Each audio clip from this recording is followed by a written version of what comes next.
Welcome to Chillin' 101. We hope this video helps. In this video, I will explain how to make stir-fry noodles without soy sauce.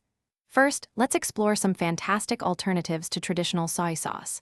You can use tamari, which is gluten-free, or coconut aminos for a milder, slightly sweeter taste.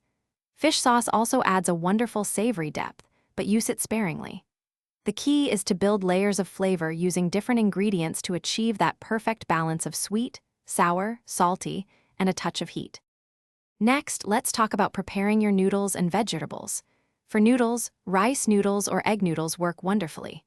Cook them according to package directions, usually for about 3 to 5 minutes, then rinse with cold water to prevent sticking.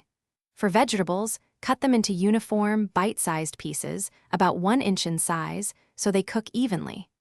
Harder vegetables like carrots or broccoli can be blanched for 1 minute before stir-frying. Now for the star of the show, your homemade soy-free sauce. Start with a base of vegetable or chicken broth, about 1/2 cup. Whisk in 2 tablespoons of coconut aminos or tamari. Add 1 tablespoon of maple syrup or honey for sweetness, and 1 tablespoon of rice vinegar or lime juice for a tangy kick. Finally, mix 1 teaspoon of cornstarch with 2 teaspoons of cold water to create a slurry, which will thicken your sauce beautifully.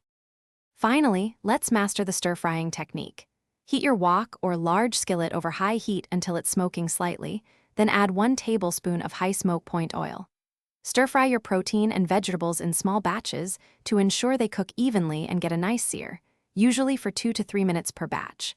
Add your cooked noodles and pour in your delicious soy-free sauce during the last 60 seconds, tossing everything to coat.